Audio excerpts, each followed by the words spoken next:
Hoy voy a estar exponiendo del versículo 24 al versículo 29, pero voy a hacer la lectura desde el versículo 22.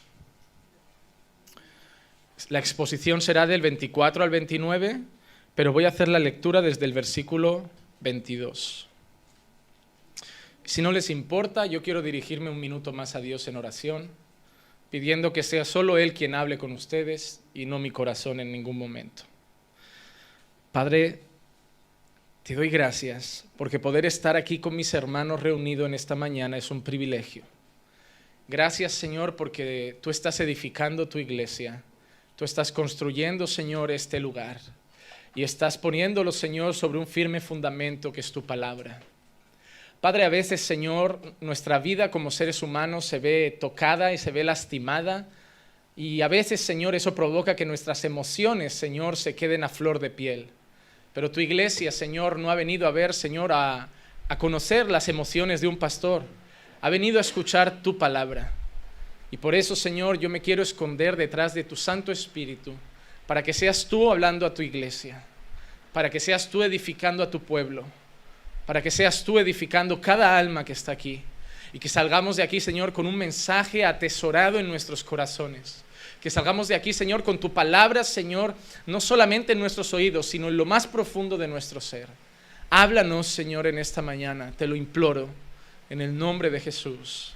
Amén, amén y amén. Romanos, capítulo 9, versículo 22 hasta el versículo 29, dice así. ¿Y qué si Dios, aunque dispuesto a demostrar su ira y hacer notorio su poder, soportó con mucha paciencia los vasos de ira preparados para destrucción? Lo hizo para dar a conocer las riquezas de su gloria sobre los vasos de misericordia que de antemano Él preparó para gloria. Es decir, nosotros, a quienes también llamó, no solo de entre los judíos, sino también de entre los gentiles. Como también dice en Oseas, a los que no eran mi pueblo llamaré pueblo mío, y a los que no era amada llamaré amada mía. Y acontecerá que en el lugar donde les fue dicho, vosotros no sois mi pueblo, allí serán llamados hijos del Dios viviente. Isaías también exclama en cuanto a Israel, aunque el número de los hijos de Israel sea como la arena del mar, solo el remanente será salvo. Porque el Señor ejecutará su palabra sobre la tierra cabalmente y con brevedad.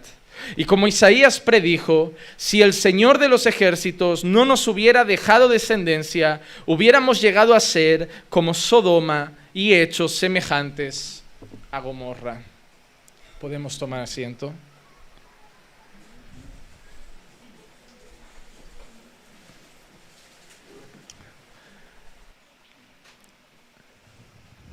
La semana pasada vimos cómo el Señor estaba haciendo una clasificación en dos grupos.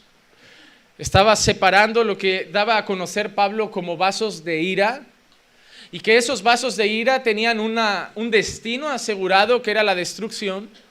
Y por otro lado, Pablo menciona los vasos de misericordia que el Señor mismo dice a través de su siervo que Él había preparado para la gloria eterna. Cuando Pablo habla de los vasos de misericordia, es cuando Pablo entra en el versículo 24 que dice, es decir, nosotros.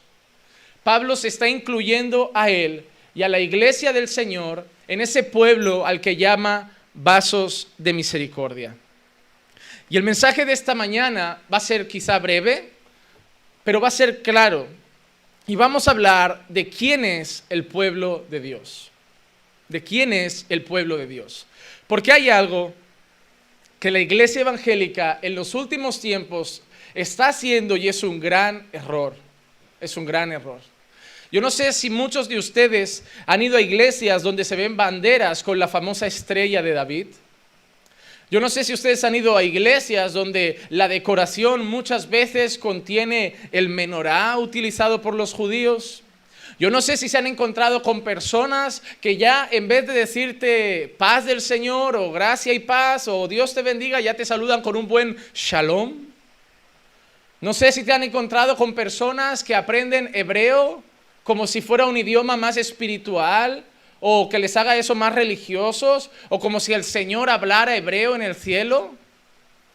Hay una cosa que está provocando la iglesia evangélica moderna y es un gran error, y es el hecho de otorgarle a una nación geográfica y a una nación física una especial atención y cariño espiritual que no tiene. Este mensaje va a ser odiado por muchos, porque hay gente que mira a Israel y lo mira ya casi con ojos de idolatría, como si fuera el lugar más sagrado sobre la faz de la tierra. Sin embargo, no miran que ese lugar ha sido el principal lugar donde creyentes han muerto, el principal lugar donde profetas han sido decapitados y degollados, el principal lugar donde la idolatría llegó hasta el punto de adorar dioses extraños, el principal lugar donde teniendo la propia Torá y la ley de Dios le dieron la espalda a su Creador. Es el lugar donde especialmente vieron la gloria de Dios manifestada con alimento desde el cielo que caía, con nubes, con columnas de fuego, y aún así prefirieron dejar de lado a su Señor. Nosotros hemos llegado, muchos de los evangélicos de hoy, a idolatrar una nación que nos odia, a llamar hermanos de una manera equivocada a una nación que nos desprecia, al creer que esa nación son nuestros hermanos en la fe porque también adoran a Dios, y es lo que no entiendo. Decir que son nuestros hermanos porque adoran a Dios y decir que los católicos no lo son porque adoran ¿a quién? Porque también en mi parecer adoran a Dios. Los mormones también adoran a Dios. Los testigos de Jehová también adoran a Dios. Y no podemos llamar hermano a todo aquel que adora a Dios. Musulmanes también adoran según su criterio al único Dios verdadero. Y no los llamamos hermanos. Ni siquiera Jesús hizo esa distinción. Una vez se acercaron a Jesús y le dijeron: Jesús, aquí está tu madre y aquí están tus hermanos. Y él preguntó: ¿quién es mi madre? ¿Quién son mis hermanos? Aquellos que conocen la voluntad de Dios y la hacen. Entonces, yo no quiero despertar hoy odio por Israel, porque tampoco es eso. No hay que odiar ninguna nación. No hay que odiar a Israel, pero tampoco hay que odiar a Angola. Tampoco hay que odiar Cabo Verde, tampoco hay que odiar a Corea, tampoco hay que odiar a Alemania. No quiero despertar odio en Israel, principalmente porque no hay que odiar a nadie. Porque el creyente, el Hijo de Dios, es llamado a amar a todos, a orar por todos, a buscar la salvación de todos. Lo que quiero hoy es quitar de muchos corazones ese sentimiento por Israel como si fuera una nación sagrada y especial, como si nosotros fuéramos menos, como si nosotros fuéramos los bastardos, como aquellos son los verdaderos hijos de Dios y nosotros los bastardos que nos encontraron. Para empezar, nadie nos encontró, Dios vino a buscarnos. Y eso nunca se nos puede olvidar. Si Israel no hubiera rechazado a Dios, Dios nunca nos habría salvado. Bueno, Dios siempre ha tenido un plan. Eso sería decir que Dios falló y como se equivocó tuvo que hacer otra cosa. La realidad no, la realidad es que siempre Dios nos amó, desde antes de la fundación del mundo, y siempre trazó un plan para que fuéramos salvos y sus hijos. Así que hoy vamos a dejar algunas cosas claras, sin despertar odio en nadie, pero despertando en nosotros un sentimiento enorme, que es el sentimiento de somos el pueblo de Dios. Había una canción que en mi antigua congregación, cuando yo pertenecía a una iglesia pentecostal, había un coro que se cantaba mucho que decía: somos el pueblo de Dios, somos un pueblo especial. La sabemos la mayoría, porque la mayoría la hemos cantado y mucho, y no tiene nada de malo porque es una gran verdad. Somos el pueblo de Dios y somos un pueblo especial. Hay otra cosa que yo quiero destacar. Tú no puedes decirle a la gente de la calle: yo y tú somos iguales, solo que yo creo en Dios y tú no. Para nada. Somos el pueblo de Dios, somos un pueblo especial. Yo tengo que tener claro que no soy como el mundo. Yo no puedo ir a alguien del mundo y decirle: tú y yo somos lo mismo, solo que yo tengo fe y tú no. No somos lo mismo. Claro que no somos extraterrestres, no llevamos antenas sobre la cabeza, ni somos verdes, ni nada por el estilo. Pero somos un pueblo diferente, tenemos valores diferentes, tenemos unas creencias, tenemos una manera de ver la vida, tenemos una manera de comportarnos, tenemos unos principios diferentes. No somos como este mundo, somos un pueblo diferente. Dios no dice: todo el mundo es luz del mundo. No, somos la luz del mundo. Somos la sal de la tierra, somos real sacerdocio, somos nación santa. No podemos decirle a la gente, tú y yo somos iguales. No, yo soy pueblo de Dios, yo soy un pueblo especial. El problema es que decimos eso porque la vida de muchos que dicen ser cristianos es igual a la del mundo. Entonces ellos no pueden decir somos diferentes. Claro que muchos quizá de entre vosotros no le podéis decir al mundo, somos el pueblo de Dios, somos un pueblo especial, si su actitud es la misma que la del propio mundo. Pero cuando uno es creyente de verdad, cuando uno es cristiano de verdad, hasta el propio mundo se dará cuenta y dirá, en ti hay algo distinto.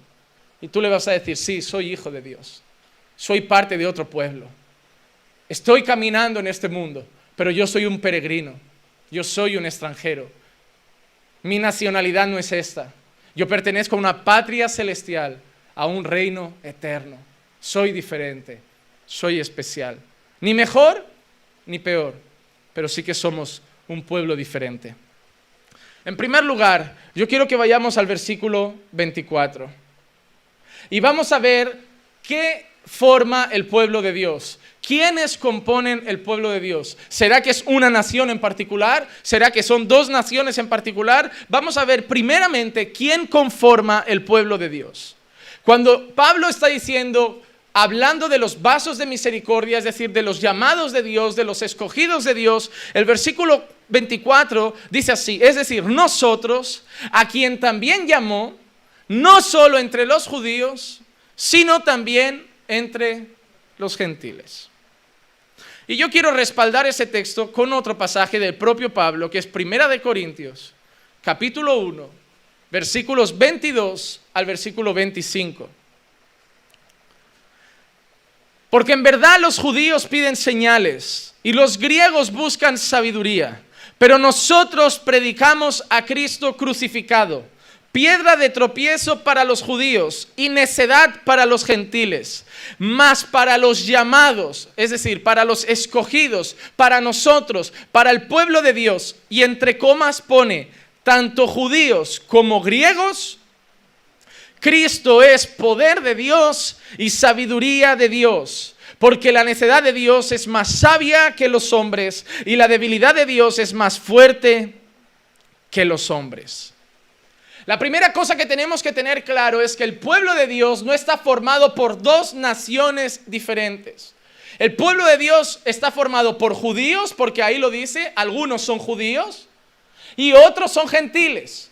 Y eso Pablo lo ha dicho en el versículo 24. No solo nos llamó de entre los judíos, sino que también nos llamó de entre los gentiles. ¿Y por qué Pablo habla también de los judíos? Porque él mismo, su origen físico, sanguíneo y natural, era judío.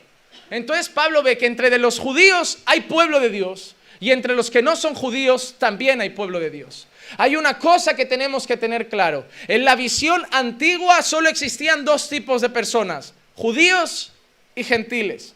En la mente del judío no hay nada más. En la mente del judío le da igual que seas boliviano, alemán, español, chino o coreano. Hay judíos y hay gentiles. En la mente del judío no hay otra cosa. En la mente antigua de cuando Pablo estaba hablando, por eso Pablo hace dos distinciones, judíos y gentiles. Porque en la mente del judío que estaba también escuchando su mensaje, no había más.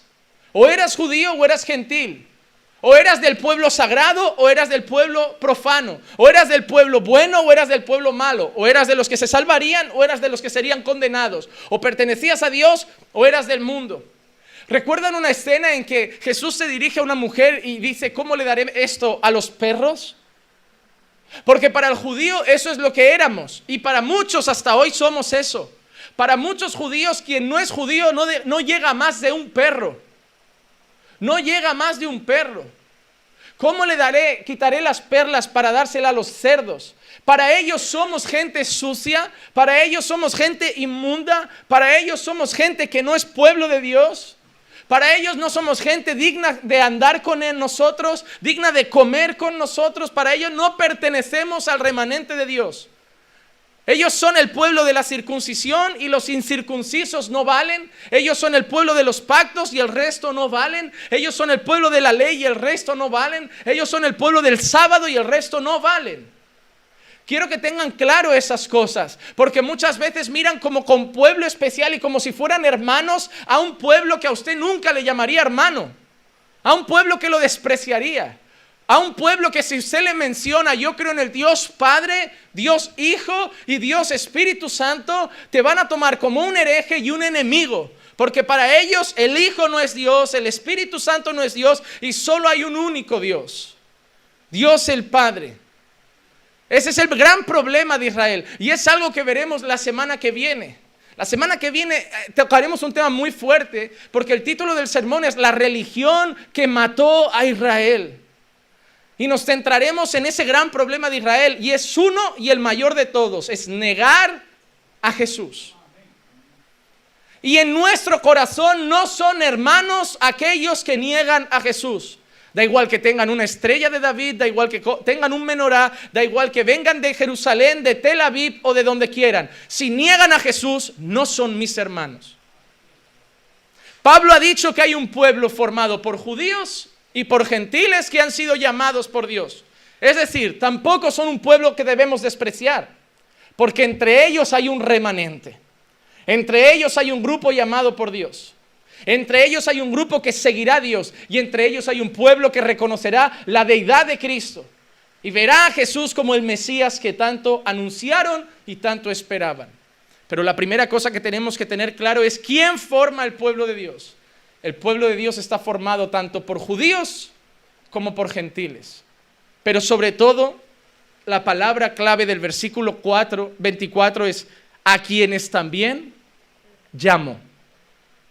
El pueblo de Dios está formado por aquellas personas sin importar sexo, sin importar nacionalidad, sin importar edad, sin importar cultura, sin importar color de piel. El pueblo de Dios está formado por aquellas personas llamadas por Dios. Llamadas por Dios. Una de las personas que más recordamos los cristianos porque ayudó a nuestro Cristo a cargar la cruz de camino al Gólgota era un etíope. Un etíope que tuvo la oportunidad de ver al Mesías cara a cara. Un etíope que tuvo la oportunidad de tener al Señor justo enfrente de él. Si nos damos cuenta, hay una escena donde un siervo de Dios sale a evangelizar, movido por el Espíritu Santo al desierto, y pasa un hombre en una carreta, y también era etíope. Un hombre que acaba siendo bautizado, y un hombre que acaba reconociendo que Jesús es el Hijo de Dios. Entonces tenemos que tener claro que cuando Dios llama, Dios no ve color de piel, Dios no ve idioma que hablamos, Dios no ve la comida que es típica en nuestra casa, Dios no ve el poder adquisitivo de nuestra cultura, Dios no mira nuestra bandera, Dios llama a un pueblo. De toda tribu, lengua y nación será adorado. ¿Recuerdan aquel famoso texto hablando de la eternidad y que nos da a entender que habrá una multitud formada de gente de todo pueblo, tribu, lengua y nación? Oh hermanos, no sé tú, pero ese día tiene que ser glorioso. Llegar a ese lugar donde ya no quedan muros, ya no quedan fronteras, ya no quedan barreras, donde los colombianos no se estarán enfadando porque ahora llegan venezolanos, y menos sabiendo que también han llegado aquí. O sea, es una cosa que me ha pasado esta semana y me ha resultado curiosa. Se ha llenado internet, mi Facebook, de un montón de latinos que viven aquí, criticando que los venezolanos están yendo a su país a quitarles el trabajo, a quitarles a las mujeres, y que ahora cogen los peores trabajos, están explotando la economía. Y yo estaba leyendo eso y diciendo, no puede ser que tú desde el otro lado del charco de tu casa estés diciendo eso. Digo, no puede ser que yo esté leyendo eso. Oh hermano, me entró una carcajada. Digo, sí, porque tú viniste aquí a sacarte el título de ingeniería. Hermano, te das cuenta que todos son racistas. Que cuando vienen a otro país dicen, es que me han tratado mal porque son racistas, pero cuando van a su casa ellos se comportan igual. Porque la maldad no está en Europa, la maldad está en el corazón del hombre. La maldad está en todos, hermano. El racismo está en todos, el odio está en todos. Lo que no es comprensible que eso salga de la boca de alguien que dice ser cristiano. Lo que no es comprensible, que eso lo escriba y lo publique gente que dice ser creyente. Porque si no entiendo mal, el creyente debería tener los brazos abiertos a cualquier extranjero. Porque en el corazón del creyente es lo que somos todos. En esta tierra no somos venezolanos, ni colombianos, ni españoles, ni americanos. Somos extranjeros y peregrinos. En esta tierra no me preocupa si la gente cruza la frontera y entra en España, o si la cruza y la entra en Colombia, o si se cuelan en Estados Unidos, porque no me siento de aquí, soy extranjero y peregrino.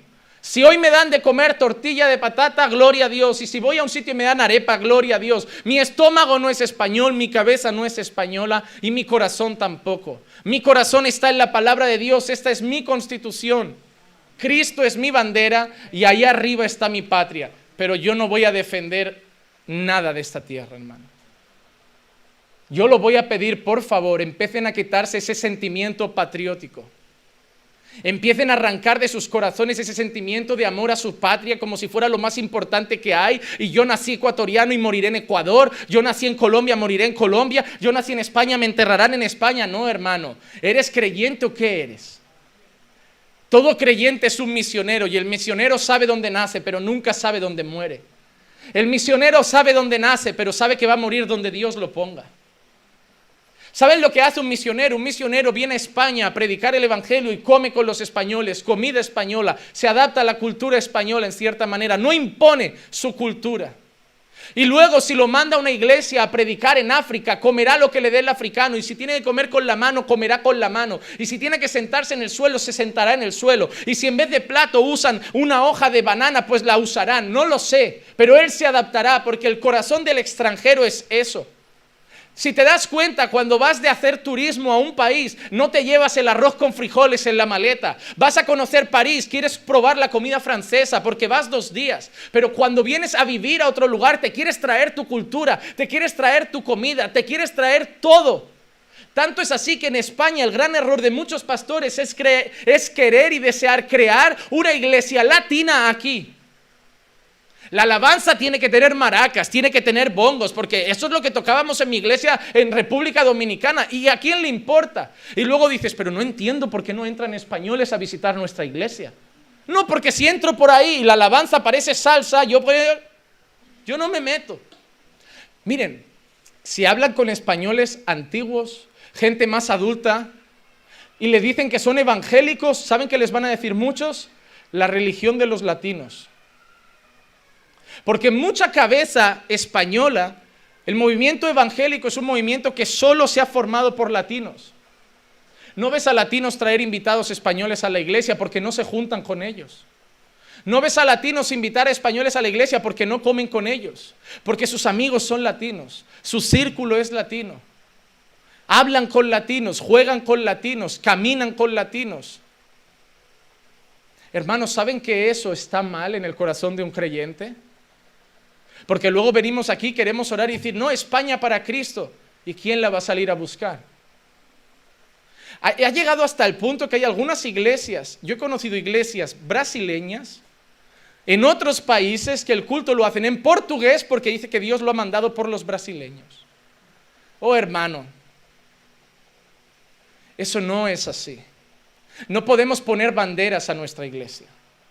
No podemos poner un idioma madre aquí como si solo fuera ese idioma válido. La iglesia se tiene que adaptar a todo tipo de lugar. A mí me gusta cuando voy a iglesias que han crecido y tienes hasta traductores que van ingleses y tienes gente que les traduce el sermón al momento, porque eso es la iglesia. Un lugar donde tiene que estar preparada para recibir al africano, al inglés, al chino y buscarse la vida para tener un pueblo de todos los colores, de todos los idiomas y de todas las culturas. Y amarse. Y respetarse.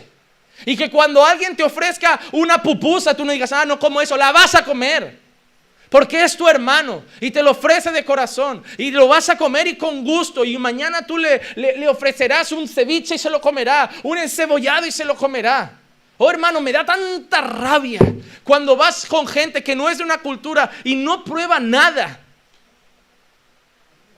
¿Qué corazón tenemos? ¿Un corazón lleno de barreras? ¿Un corazón lleno de fronteras? ¿Un corazón lleno de muros? Jesús tiró ese muro. Ya no hay color, ya no hay cultura, ya no hay raza. Somos todos seres humanos y aquí hijos de Dios, llamados por Dios, escogidos por Dios, pueblo de Dios, amado de Dios. Comeremos lo que nos den. Un día la música tendrá maracas y otro día solo será un piano y otro día solo será capela sin instrumentos. Un día congregaremos de traje y corbata y otro día iremos a visitar África y nos pondremos una túnica de colores, porque somos extranjeros, somos misioneros. Con los judíos como judíos, con los griegos como griego, dijo Pablo. Él se adaptaba al público que quería alcanzar, él se adaptaba al pueblo que quería conquistar. Y eso es lo que falla en el pueblo de Dios. Le hemos puesto banderas a la iglesia. Le hemos puesto banderas. Hemos querido imponer nuestra cultura. Y muchos vienen aquí y dicen, ay pastor, es que la iglesia de mi país era así, no podría hacerlo. No, quédate en tu país. Si te gusta tanto, quédate allí. Ya, pero es que allí funcionó. El problema es que no tenemos que hacer cosas que funcionen. Qué manía de querer hacer cosas que funcionen. El G12 de César Castellanos funciona. Pero es una herejía, una manera de trabajar completamente antibíblica. Y mucha gente lo adopta porque hace crecer la iglesia rápido. Esa es la mala costumbre del ser humano. El ser humano no quiere hacer lo correcto, quiere hacer lo que funciona. El creyente hace lo que funciona, no, hace lo que es correcto. El creyente no coge atajos. El creyente no hace trampas. El creyente sabe que la Biblia dice que nosotros comeremos con el sudor de nuestra frente, pues no tiene que comprar lotería queriendo enriquecerse de la noche a la mañana. El creyente no se gasta €1 en un boleto de lotería sabiendo que puede comprar pan a un indigente, buscando riquezas, porque ¿qué busca una persona que compra lotería sino hacerse rico, dinero? No, hermano, es así. ¿En qué tienes tu corazón? Define quién eres. No, hermano, ¿sabes qué? Cuando alguien vaya a tu casa y sea de otro país, te animo a buscar en YouTube una receta de su país y a sorprenderlo con un plato típico de su tierra. Ya verás qué bien se va a sentir.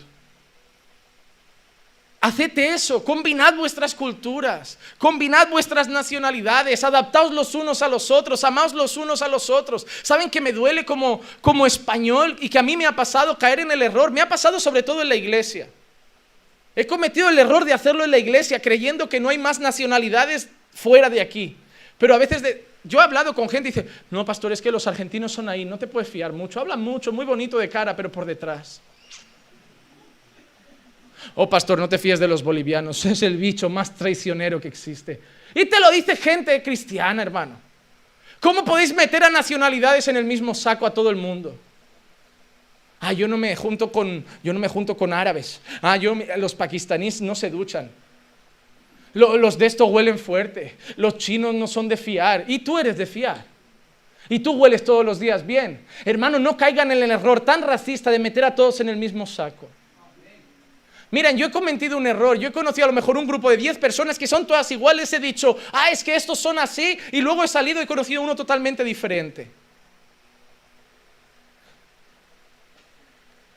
Lo que somos no lo hace nuestra cultura. Es que los españoles tienen el corazón duro. Yo llevo predicando años a una iglesia llena de latinos y no se convierten ni a tiros. Siguen caminando como mundanos y me van a decir que son los españoles. A lo mejor llega un español y en 2 días cambia. El problema es que el español tarda en entrar, pero cuando entra se entrega. El latino es capaz de estar 10 años dentro y nunca cambiar. Amigo. ¿Podemos hablar de quién es quién? No, porque no somos todos iguales. En la casa de Dios no hay barreras, no hay fronteras, no hay muros, no hay banderas. En la casa de Dios somos personas. Somos gente, sin importar el color de nuestra piel, sin importar el estatus social que tenemos, sin importar el poder adquisitivo que hay en nuestra casa, somos personas. Y así nos tenemos que mirar. No nos tenemos que sentar paraguayos con paraguayos, chilenos con chilenos, bolivianos con bolivianos. Nos tenemos que sentar juntos a una mesa. Comían, compartían el pan con sencillez de corazón. Eso hay que romperlo, hermanos. Así que el primer punto es ese. El pueblo de Dios no está formado por una nación o por otra. El pueblo de Dios está formado por gente de diferentes naciones, tanto judíos como gentiles, llamados por Dios. Segundo punto, versículo 25.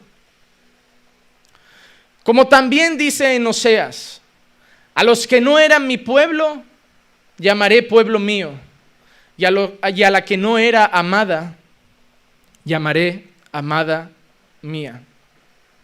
Y yo quiero respaldar también este texto con lo que voy a decir con Efesios capítulo 2 y versículos 11 al versículo 16.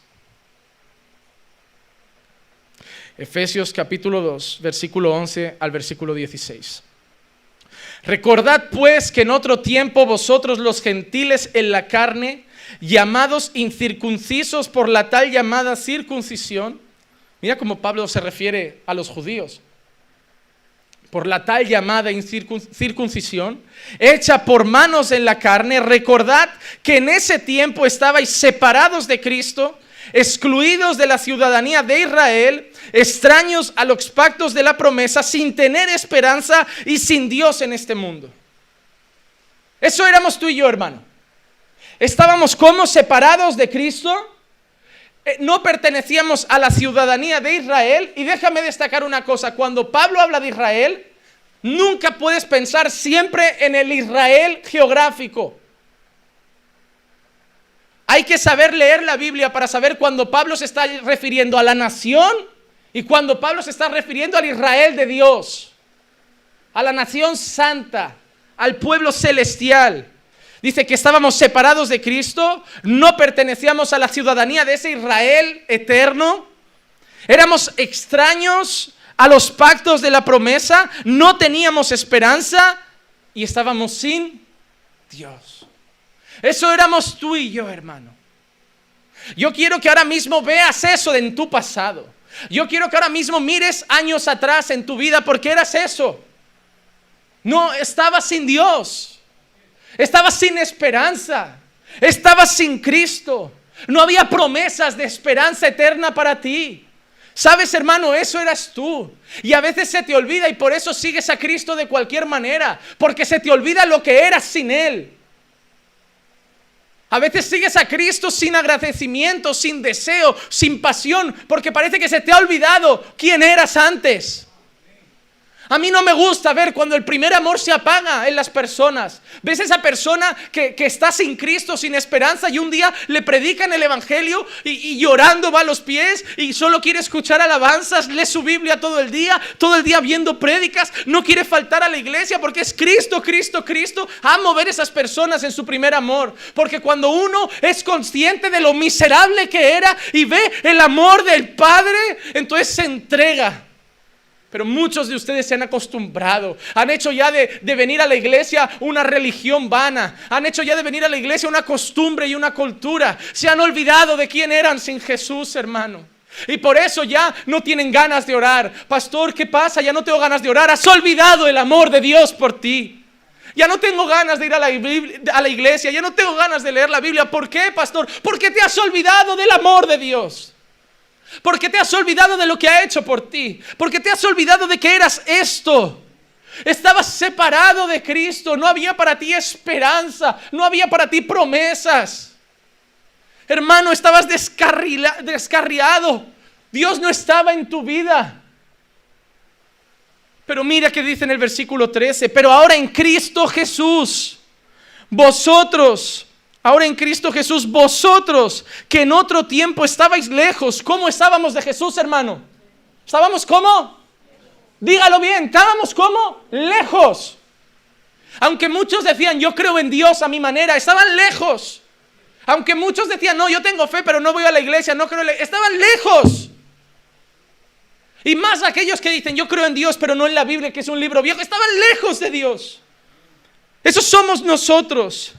Pero mira que dice Pablo, habéis sido acercados por la sangre de Cristo. La sangre de Cristo cogió un pueblo sin Dios y les dio un Dios. La sangre de Cristo cogió un pueblo sin promesas y les dio unas promesas. La sangre de Cristo le dio a un pueblo sin eternidad gloriosa y les regaló una eternidad de gloria. La sangre de Cristo cogió a un pueblo sin esperanza y les dio esperanza. La sangre de Cristo cogió a huérfanos y les dio un padre. La sangre de Cristo cogió a gente que estaba alejada y los acercó a la gracia de Dios. ¿Cómo no oraremos? ¿Cómo no leeremos la Biblia? ¿Cómo no le cantaremos alabanza? Si recordamos lo que éramos y lo que su sangre ha hecho por nosotros, no podemos dejar de cantar. El problema es cuando te olvidas de quién eras y te crees que has nacido cristiano. Porque Él mismo es nuestra paz. Y mira lo que dice Pablo: quien de ambos pueblos, judíos y gentiles, quien de ambos pueblos hizo uno, derribando la pared intermedia de separación, aboliendo en su carne la enemistad. Toda la separación que había entre judíos y gentiles, entre circuncisión y circuncisión, dice que en su carne la rompió. Jesús reconcilió a dos pueblos, reconcilió a dos naciones, sobre todo nos reconcilió con Dios. Aboliendo en su carne la enemistad, la ley de los mandamientos expresados en ordenanzas, para crear en sí mismo de los dos un nuevo hombre. Mira lo que dice, yo quiero que atiendas a las palabras. Él los creó, ¿dónde? En sí mismo. Estamos hechos en Jesús, formados en Cristo. Y dice que creó de los dos un nuevo hombre. ¿Saben qué significa? Que el judío que se convierte ya no es judío, y que el gentil que se convierte ya no es gentil. Ahora ya no somos judíos y gentiles. En Jesús somos un nuevo hombre. Los judíos mesiánicos, basura. Gentiles convertidos, basura. Nueva criatura en Cristo Jesús. No queda nada del judío y no queda nada de nuestro pasado gentil. De los dos hizo un nuevo hombre.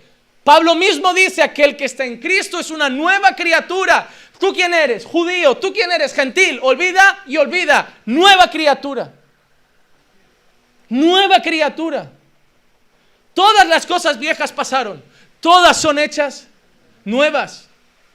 Oh Señor, pero es que yo vengo de ese poblado de África. No importa. Yo vengo de ese gran rascacielos de Nueva York. No importa. Nueva criatura. No importa de dónde vienes. No importa si eras un drogadicto, no importa si eras un asesino, no importa si eras un violador, no importa si eras un dictador, no importa si traicionaste a 1000 mujeres, no importa si mataste a tus hijos, no importa si robabas cada día, llegaste a Cristo, alguien nuevo. Ya, pero la gente te recordará tu pasado, la gente te apuntará con el dedo, y más los que te conocen. Pero gloria a Dios que Jesús no hará eso. Nueva criatura. Pero también te digo algo: si esa conversión es real, si ese nuevo nacimiento es genuino, aquellos que te conocieron y veían al asesino, al violador o al mujeriego, serán los primeros en correr a Jesús cuando vean que ese hombre ha muerto y ha nacido de nuevo. Esos que hoy te apuntan con el dedo, mañana tu testimonio puede ser lo más glorioso que Dios tenga para mostrarles. Lo triste es cuando con nuestra boca decimos que ahora somos nueva criatura, y para los que nos conocían, nuestro testimonio sigue siendo la misma basura. Entonces, en vez de llevarlos a la gracia, los alejamos y nos volvemos tropiezo para muchas personas de esta tierra. Oh hermano, que Dios nos libre de ser tropiezo, porque ¿saben qué dice la palabra? Ay de aquel por quien vienen los tropiezos. Mejor le hubiera sido atarse una rueda de molino al cuello y lanzarse al río que lo que yo le voy a hacer aquí arriba. Oh hermano, si haces tropezar a un pequeño, o estos falsos maestros que llevan por caminos de mentiras a muchos de los pequeños, cuidado, el juicio ya te espera. El trono blanco te está esperando. Y peor te hubiera sido lanzarte con una rueda de molino al río que lo que Dios va a hacer con aquellos que por su mal testimonio, mentiras y herejías hacen tropezar a sus pequeños. hacen tropezar a sus pequeños. Hizo en ellos un solo hombre, estableciendo así la paz, y para reconciliar con Dios a los dos en un cuerpo por medio de la cruz, habiendo dado muerte en ella a la enemistad. Oh hermano, qué glorioso saber que estábamos sin esperanza, sin Dios, sin promesas, sin amor, sin destino, más que el infierno y el castigo, y ahora hemos sido redimidos por la sangre de Cristo y por la cruz del Calvario. Y queremos empezar a debatir de predestinación o no predestinación. Queremos debatir de si la salvación se pierde o no se pierde. Queremos debatir si la mujer es pastora o no es pastora. Queremos debatir si hay que diezmar o no hay que diezmar. Queremos debatir si hay apóstoles o no hay apóstoles. Queremos debatir si hay profetas o no hay profetas. Queremos debatir si las lenguas extrañas existen o son un mito. Queremos debatir si los dones siguen o no siguen. Queremos debatir si los milagros los hace Dios hoy o los hace el diablo. Queremos debatir. Y tenemos tanto que predicar el evangelio, que pasamos años debatiendo, rodeados de gente que se pierde, y no les decimos nunca: Jesús quiere que tengas esperanza, quiere que tengas salvación y te quiere hacer un nuevo hombre. Sí, en la iglesia podemos hablar de esos temas. Sí, en la iglesia podemos hablar de esas cosas. Claro que hay que estudiarlas. Claro que tenemos que tener una postura. Claro que tenemos que tener una convicción. Yo también la tengo. De cada uno de esos temas, bíblicamente yo tengo una convicción. Pero no iré al pecador a decirle: mira, Calvino dijo, mira, Spurgeon dijo, o G.J. Ávila dijo, o Benny Hinn dijo. Iré al pecador y dijo. Y si voy a un pecador, ¿sabes qué le diré? Porque de tal manera amó Dios al mundo, que entregó a su Hijo unigénito, para que todo aquel que en Él crea no se pierda, mas tenga vida eterna. Y si ese pecador me dice: ya, pero la salvación la perderé o no la perderé. No, hijo, lo que te importa es creer. Yo no estoy aquí para hablar de si la salvación se pierde o no se pierde. Yo solamente le digo a la gente una cosa: mira, no sé si quieres discutir si se pierde o no se pierde. Hay una cosa que todos sabemos: solo Cristo salva. Así que arrepiéntete y confía en Él. Ya está. ¿Para qué pelear? ¿Para qué pelear? Son las 3 palabras que tienen que marcar nuestros discursos. Solo Cristo salva.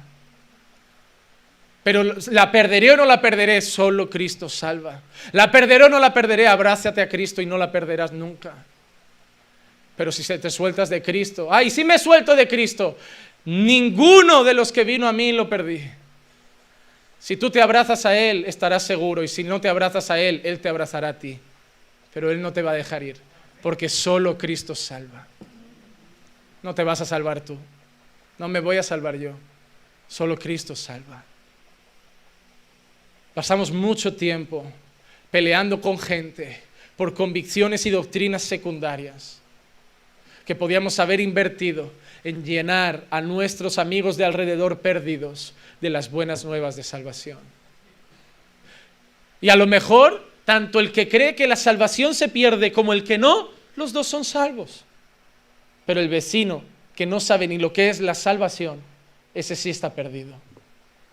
Hemos perdido el foco. Y te digo una cosa: yo creo que los 3 enemigos, que son Satanás, la carne y el mundo, son los que provocan tanta debate, tanto odio entre cristianos y tantas discusiones. ¿Sabes por qué? ¿Quién tiene más interés que Satanás que el pueblo de Dios ande debatiendo y peleando en vez de evangelizando? ¿Dónde nace el debate y la discusión sino en el orgullo y la soberbia de creer que yo sí tengo la verdad, que nace en el corazón pecaminoso del hombre? ¿Y quién sino el mundo nos enseña a que yo no acepto lo de los demás y mi palabra es la que vale?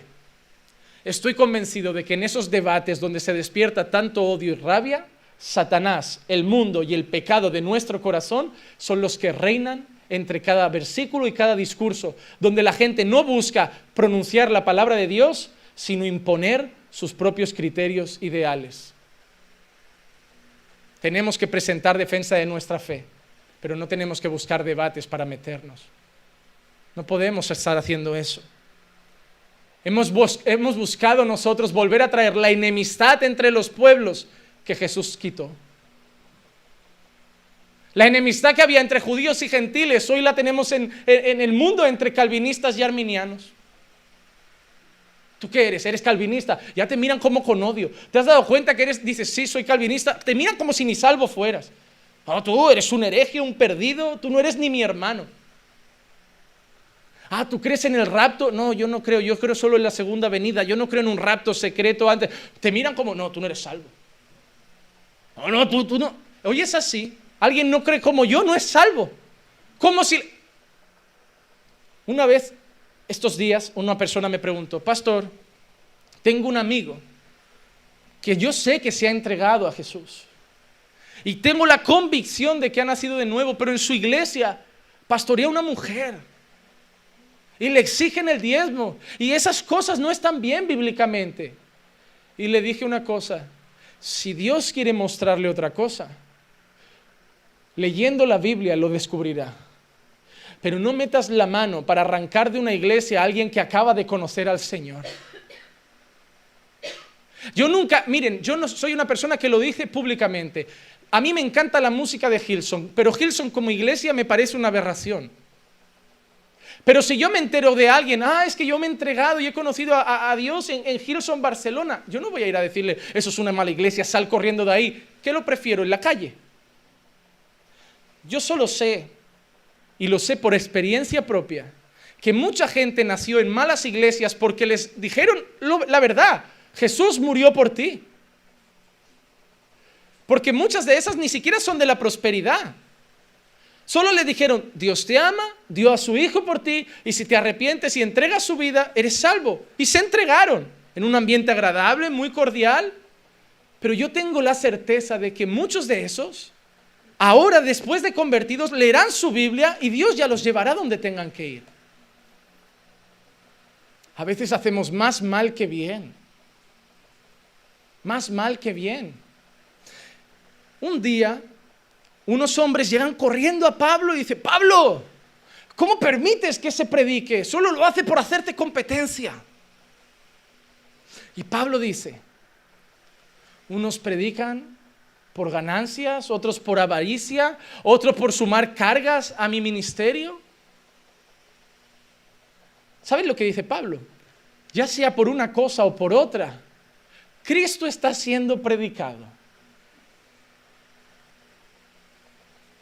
Porque esa es la tendencia de muchos, a la que descubren en su mente la verdad, idolatran a ese hombre que les enseña la verdad y creen que fuera de ese hombre y de esa verdad, nadie más se salva. Gente que cree, no, fuera de caminando por fe no hay salvación. Hay que ir a todas las iglesias a decirles que vengan. No, hermano. No caigamos en ese error. No hay que seguir a Juan Manuel porque la verdad está en él. No, la verdad está en Cristo. Y yo, Juan Manuel, intento con celo estudiar cada día y escudriñar cada día, pero tengo una certeza. Si me tengo que ir al cielo por la exactitud de la teología que aprendo, yo me voy a perder, porque no soy el dueño de toda la verdad. La intento aprender toda, pero seguramente con mis limitaciones cometeré errores. Porque la verdad está en Cristo. La iglesia de Cristo no tiene placas ni muros, es una. Y la salvación también está en Él. Hermano, Dios es el que se encarga de abrir los ojos a la verdad de las personas. Si alguien me pregunta, con gusto le responderé mi opinión. Pero no tengan ese deseo en su corazón malvado y pecaminoso de querer, están más tiempo peleando con otras iglesias que predicando a Cristo. Yo sé que muchos salieron de iglesias donde fueron lastimados. Y es posible que eso haya despertado un dolor tan grande que ahora se han vuelto enemigos de ellas. Pero déjenme decir una cosa, en esas iglesias que los lastimaron, muchos conocieron a Jesús, muchos se bautizaron. Tienen también bonitos recuerdos. Dejen el odio a un lado. El odio no lo podemos depositar sobre nadie, ni mucho menos iglesias. aunque estén en el error, somos llamados a amar. Somos llamados a amar. ¿Y saben por qué se lo digo? Porque yo he caído en ese error. Cuando yo nací en la iglesia pentecostal, ¿saben quién era? Un chaval con más agujeros en las orejas que un queso gruyère, el pelo largo, odiaba la iglesia, odiaba a Dios, solo quería escuchar Metallica, solo quería escuchar Iron Maiden todo el día. Odiaba a mis padres porque eran la imposición de la autoridad sobre mí. El mundo daba asco, nadie valía un duro, los amigos no existían.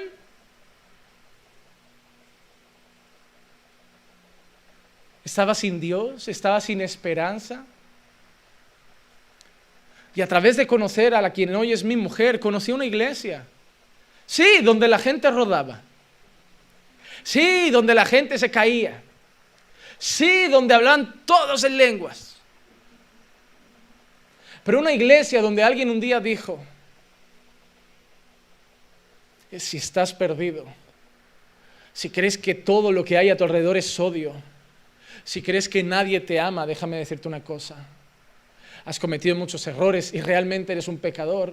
Y para ti solo hay infierno como destino. Pero si te arrepientes de tus pecados y reconoces que Jesús murió en esa cruz por tus pecados y pones toda tu confianza en Él, hoy para ti hay salvación y hoy para ti hay esperanza. Sí, pasé al altar, sí, hice la oración del pecador, sí, luego no cambié. Pero escuché el evangelio en esa iglesia. Tenía un pastor que teológicamente tenía muchos errores, pero cada vez que llegaba a la iglesia estaba en el altar llorando y llorando. A pesar de su mala teología. Un hombre que cada vez que tú ibas a hablar de algo malo, él te decía, tranquilo hermanito, tranquilo hermanito, tranquilo hermanito. Un hombre que lloraba por las ovejas que lo traicionaban. Y eso hizo que yo me volviera desde ese momento también un hombre que llegara a la iglesia y antes de saludar a la gente, saludar a Dios en el altar. Presentar a mis cultos. A mí me lo enseñaron así. Lo primero que se hace antes de llegar a la iglesia es presentar tu culto al Señor. Arrodillarte y decir, Señor, bendice nuestro culto, habla mi vida. Era costumbre. Pero eso es tradición. Ya, pero esa tradición, una tras otra. La tradición de presentar el culto, la tradición de orar con fervor, la tradición, podían tener mala teología en muchas cosas, pero hicieron de mí una persona apasionada por Dios. Allí conocí el evangelio, allí me bauticé y allí fui casado. Pero cuando conocí la verdad me sentí engañado en muchas cosas. Y se despertó en mi corazón odio por todos los pentecostales. Ahí llego a la iglesia reformada. Y me doy cuenta que la iglesia reformada está llena de gente soberbia y orgullosa, que lo único que tiene como fin en la vida es criticar la mala doctrina de otros. Me encuentro con una iglesia reformada, soberbia y orgullosa y muerta en la oración, que orar es estar sentado y decir, vamos a orar y estar 2 minutos así. Y esa es su oración. Una iglesia que no ora. Una iglesia que no está apasionada por Dios, una iglesia que solo quiere libro, libro, libro, y no les voy a decir mal dicho lo de la letra mata y el espíritu vivifica, sabemos que no tiene nada que ver con eso, pero una iglesia que realmente en muchos lugares solo ama leer. Es más, y que pasa más tiempo leyendo a Spurgeon, a C.S. Lewis, a Martin Lloyd Jones, que leyendo la propia palabra de Dios. Ahí me encuentro en el medio un día, lleno de odio por un lado, rabia por otro.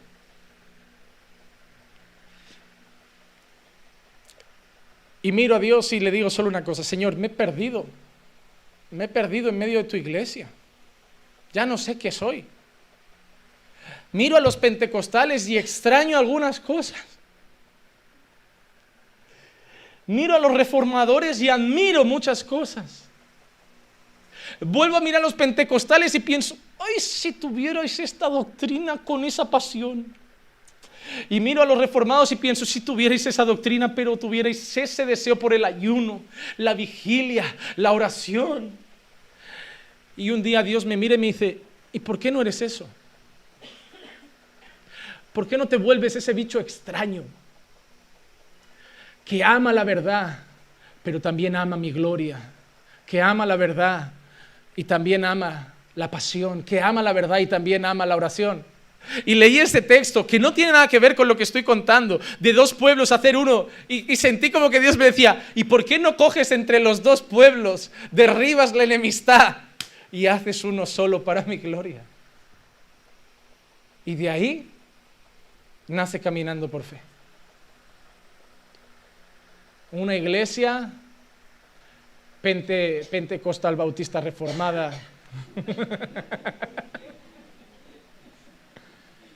Una iglesia que en medio de tanta mentira tiene mucho celo por la doctrina, que sí predica expositivamente, que sí que ama las doctrinas de la gracia, que sí que abraza todas esas palabras, pero una iglesia que no quiere abrir la mano y soltar el ayuno, la oración, pero no la oración de 5 minutos con la cabeza agachada, no, el derramar lágrimas en la habitación, el doblar la rodilla hasta que salgan callos, el tener ojeras en los ojos, de haber dicho, esta semana me levantaré todos los días a las 3 de la mañana para hacer una hora de oración. Todo eso se va perdiendo, pero seamos sinceros, ¿no era eso lo que nos daba fuerzas para seguir adelante?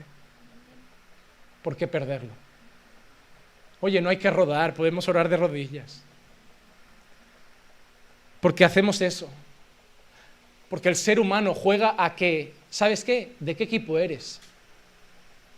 En el fútbol solo se puede ser del Barça o del Madrid. No puedes ser del Barça y reconocer que Cristiano es una máquina de jugador. Tienes que odiarlo, ¿verdad? La gente dice, es que es un chulo, es una máquina, tío.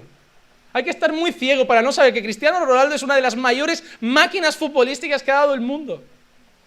Y de la misma manera puedo ser del Madrid y decirte que Messi es claramente otra máquina futbolística. Pero ¿te has dado cuenta que los que son del Barça tienen que odiar a Cristiano Ronaldo y los que son del Madrid tienen que odiar a Messi? Cuando me hice del Betis me dijeron, pues ya sabes, ahora tu enemigo es el Sevilla. Yo le dije, ¿pero por qué? Si ahí ha jugado Julio Batista, que a mí me encanta. Pero entonces, ¿tú para qué eres del Betis? Yo soy por Joaquín, que me cae majo. Cuenta muchos chistes y me divierto mucho con él. Ahora eres reformado. Pues ya sabes, los pentecostales son tus enemigos. ¿Y tú eres pentecostal? Pues esa gente, esos herejes calvinistas, no son ni cristianos para ti. ¿Tú qué eres? ¿Arminiano o calvinista? Bueno, no sé, pues defínete. Defínete. Aquí se es una cosa o la otra. ¿Qué es eso de querer orar y leer la Biblia? O una cosa o la otra. Y ayuno, eso es pentecostal, ¿eh? Ya, pero ¿qué tiene de malo? Quiero luchar contra mi carne. Esos son sacrificios de la carne, eso de nada aprovecha. ¿Pero qué dices, tío? Un montón de gente aquí ha ayunado. Una ciudad se puso a ayunar como Nínive y Dios la perdonó. Yo tengo muchas cosas malas, una guerra interna contra mí mismo y necesito matarla. Y el ayuno me ayuda. No voy a ayunar, claro, para que Dios me dé un coche o un trabajo. Voy a ayunar para luchar contra mí. Juan Manuel, que llevas 1 hora en la habitación orando, no seas tan pentecostal. Venga, vuelve a la reforma. ¿Cómo que esto no va así? ¿Por qué tengo que odiar a unos y amar a otros? ¿Y si te invita un mormón? Voy a ir. Me voy al templo de los mormones, me subo a la platea y digo, solo Cristo salva. ¿Y si te invita un musulmán? Pues aunque salga degollado, me voy a la mezquita y voy a decir, solo Cristo salva. ¿Por qué me obligáis a ser de un equipo o de otro? ¿Por qué se ve tan mal que coma con un pentecostal? ¿Por qué se ve tan feo que ahora me junte con otra gente? Salí de los pentecostales, me volví su enemigo. ¿Cómo con ellos soy enemigo de los otros? ¿Por qué? Porque hemos perdido el foco de quién realmente es el pueblo de Dios. Y yo quiero ir, antes de volver a un versículo anterior, yo quiero deciros quién es realmente hijo de Dios. Y veréis que no son los pentecostales, ni son los reformados, ni son los arminianos, ni son los calvinistas. El propio Jesús dijo quién es. En el Evangelio de Juan, el capítulo 1, Juan mismo nos dice quién es el pueblo de Dios, quién es un hijo de Dios. Y ese para mí es el criterio que lo define, nada más que ese. Juan capítulo 1, versículo 10 al 13 dice, en el mundo estaba y el mundo fue hecho por medio de él. Y el mundo no le conoció. A los suyos vino y los suyos no le recibieron. Ahí se está refiriendo realmente a la ciudad de Israel, al pueblo de Israel, ¿verdad? Físico. Pero el versículo 12 para mí es la clave. Y yo no voy a añadir ni quitar más cosas. Pero a todos los que le recibieron, pentecostales, reformados, arminianos, calvinistas, presbiterianos, metodistas, bautistas, anglicanos, pero a todos los que le recibieron, les dio el derecho de llegar a ser hijos de Dios. ¿Quién soy yo para decir que si tiene pastora ya no es hijo de Dios? ¿Quién soy yo para decir que si está a favor del diezmo ya no es hijo de Dios? Cuando lleguemos ante el trono de Dios, no nos va a preguntar Dios en ningún momento, ¿qué pensabas del diezmo? No nos va a hacer un examen. Dios nos va a mirar y solo va a mirar una cosa. Si has confiado en Jesús y por gracia mediante la fe has sido justificado y ahora la justicia de Cristo te ha sido imputada y ahora la veo en ti, eres salvo. ¿Te imaginas al ladrón de la cruz? Señor, acuérdate de mí cuando entres. Acuérdate de mí cuando estés en tu reino. ¿Te imaginas a Jesús mirando? ¿Pero tú eres calvinista o arminiano? ¿Te lo imaginas? Tú tienes que decirme qué eres, porque si no, no te voy a decir lo de hoy estarás conmigo en el paraíso. No, hermano. Hemos puesto nosotros, incluso para la salvación, unos requisitos que no son bíblicos. Es la realidad. Y yo quiero terminar con una cosa muy importante sobre el pueblo de Israel. Versículo 27. Isaías también exclama en cuanto a Israel: aunque el número de los hijos de Israel sea como la arena del mar, está hablando de esa descendencia, ¿verdad? Ese pueblo que iba a ser desde Abraham, ¡fum!, como la arena del mar. Todo pueblo de Israel físico, todos los judíos físico. Mira lo que dice Isaías: solo el remanente será salvo. La prueba más evidente es la siguiente. Dios liberta a Israel de Egipto, ¿verdad? Sale un pueblo de Egipto, ve la gloria de Dios, llueve maná, columna de fuego, nube tapando el calor, ven todo eso. Ahora te pregunto, ¿ese pueblo se salvó todo? ¿Llegó todo a la tierra prometida? ¿O se los tragó el propio desierto a la mitad? ¿O la mayoría? ¿Entraron unos? Sí. ¿Entraron todos? No. Porque de ese pueblo físico, Dios tenía un remanente. Y siempre ha sido así. ¿Te acuerdas cuando Elías, si no me equivoco, es el que va a enfrentar a los profetas de Baal y tiene ese miedo? Que Elías se cree que está solo. ¿Saben quién se había rendido a Baal? Un montón de judíos. Pero Dios, ¿qué le dice a Elías? Todavía hay 7,000 que no han doblado sus rodillas. Es decir, muchos se han postrado, pero todavía tengo un remanente.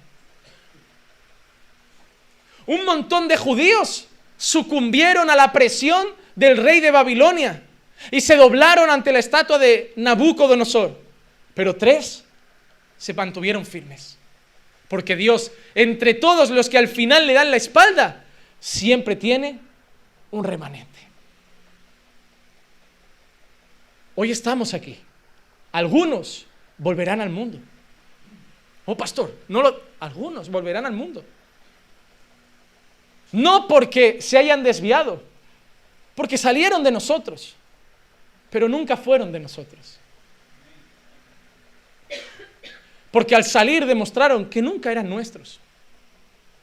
Pero el que permanezca hasta el fin, ese será salvo. La iglesia se está llenando de prosperidad, de cosas horribles. Son sinagogas de Satanás, llenas de herejía, y la gente está desesperada, la gente está perdiendo la confianza en la iglesia, muchos están queriendo dejar de congregar, pero algunos se están manteniendo firmes. en pequeñas congregaciones, en lugares donde la verdad todavía se busca con celo, donde a Dios se le ama sobre todas las cosas, donde la santidad se cuida y se cultiva, porque en medio de toda la basura y del propio pueblo que parece ser de Dios, que se corrompe, siempre va a haber un remanente. Hermano, yo quiero decirte una cosa. Gálatas 6:16 dice: porque ni la circuncisión es nada, ni la circuncisión, porque ni la circuncisión es nada, ni la incircuncisión, sino una nueva creación. Versículo 16: y a los que anden conforme a esta regla, paz y misericordia sea sobre ellos y sobre el Israel, no sobre Israel, el Israel de Dios. Porque miren, Lucas, yo sé que estoy mareando y un poco a Diego adelante y atrás, pero Lucas 10:16, mira lo que le dijo Jesús a sus discípulos: el que a vosotros escucha, a mí me escucha, y el que a vosotros rechaza, a mí me rechaza. Muchos judíos hemos visto que rechazaban a Pablo, y Jesús dice: el que te rechace, a mí me rechaza. Pero mira lo que dice Jesús: y el que a mí me rechaza, rechaza al que me envió. Si un judío rechaza a Jesús, rechaza también a Dios. Pero si un ateo rechaza a Jesús, rechaza también, porque no se trata ni de circuncisión ni de incircuncisión, sino de ser una nueva creación. Así que yo termino con esta frase: no se preocupen por ser judíos o gentiles, bolivianos, ecuatorianos, colombianos, americanos, españoles, argentinos, paraguayos, hondureños, salvadoreños, chinos o angolanos. Preocúpense por ser parte del remanente de Dios. Vamos a orar.